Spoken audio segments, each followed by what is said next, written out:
मध्य Asia का देश Kyrgyzstan कभी विश्व प्रसिद्ध व्यापार मार्ग सिल्क रूट का एक अहम ठिकाना हुआ करता था। इतिहास में दक्षिण किर्गिस्तान के लाखों साल पुराने शहर ओश के बाजार और व्यापार के तमाम किस्से दर्ज हैं। लेकिन आज यहाँ मौजूद दुनिया के सबसे बड़े अखरोटों का जंगल खतरे में है।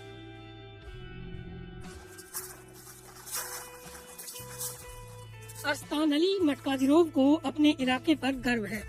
वो हमें बताते हैं कि ये जंगल अद्भुत है। असल में वो किर्गिस्तान में स्थित दुनिया के सबसे बड़े अखरोट के जंगल में रहते हैं।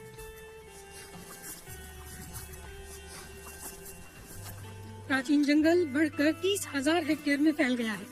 अरस्तान अली प्रकृति के बीचों बीच रहते हैं।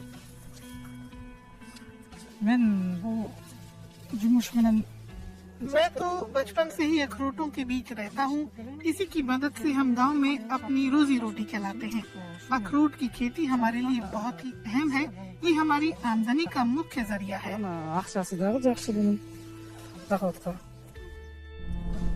अगले दिन सूरज उगने पर अरस्तान अली और उनके भाई अकरम हमें पहाड़ों पर ले जाते हैं। अखरोट के पेड़ समुद्र तल से 2000 मीटर की ऊंचाई पर उगते हैं।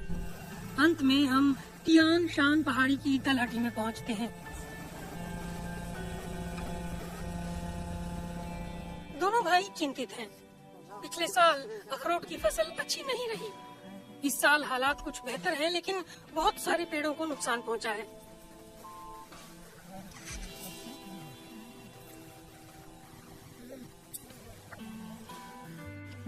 हवा ने हर कहीं पेड़ों की टहनियाँ तोड़ दी।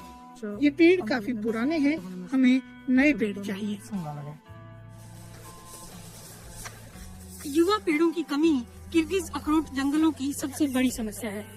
आसपास कम ही युवा पेड़ दिखते हैं। गांव वाले पीढ़ियों से अखरोट की खेती कर रहे हैं।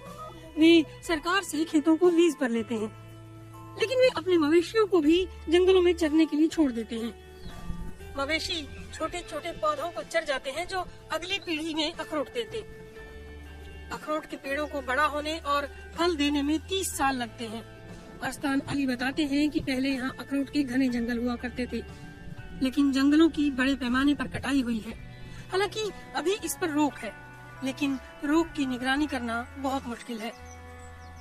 अखरोट के फल पेड़ों से नौजवान तोड़ते हैं। वे पेड़ पर चढ़ जाते हैं और टहनियों को तब तक झकझोरते हैं जब तक फल नीचे न गिरे।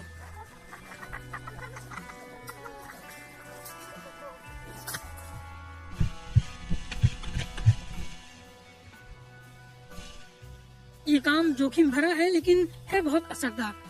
फलों के नीचे गिरने के बाद सारा परिवार अखरोट बटोरने में जुट जाता है। अखरोट की पैदावार बढ़ाने के लिए इस इलाके में नए पेड़ लगाना जरूरी है। अब्दुल मलिक खमरायेव एक तरह से गांव के बुजुर्ग हैं। पूरा गांव उनसे सलाह मशविरा करता है। ये छोटे और सूखे अखरोट के पेड़ करीब 2 साल पुराने हैं। अगर यहाँ बाढ़ न होती तो मवेशी चरने आ जाते। आप देख सकते हैं कि दूसरी ओर जमीन खाली हो गई है।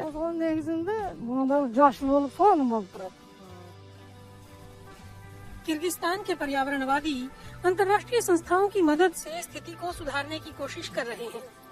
छोटे पौधों को मवेशियों से बचाने के लिए बाड़ लगाई जा रही है। प्रोजेक्ट के तहत किसानों को बाड़ लगाने में मदद दी जा रही है। स्थानीय किसान इसका खर्च खुद नहीं उठा सकते। पारंपरिक रूप से बंजारे किसानों को इसके बारे में कुछ पता भी नहीं है। हमारा एब कहते हैं कि बाढ़ अगली पीढ़ी को उनका तोहफा है।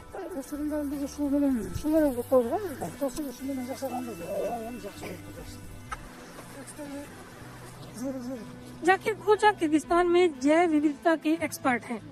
वे इस प्रोजेक्ट का समर्थन कर रहे हैं। वो जानते हैं कि ये काम रातों रात नहीं होगा।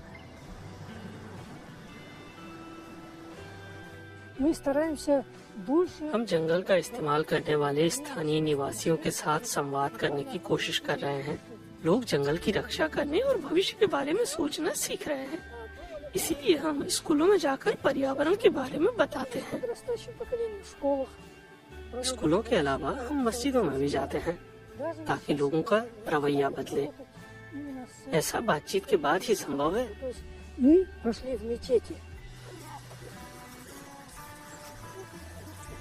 इसके अलावा पर्यावरण कार्यकर्ता गांव के लोगों के लिए सूखे सेब और जंगली जड़ी बूटी जैसे वैकल्पिक कमाई के साधनों को भी बढ़ावा दे रहे हैं। अरस्तान अली ने इस ड्रायर की मदद से पिछले साल अखरोट की खेती में हुए नुकसान की भरपाई की है। जंगल के बिना यहाँ कोई अपनी जिंदगी की कल्पना भी नहीं कर सकता। ऐसे में हर किसी को जंगल की हिफाजत करनी ही होगी।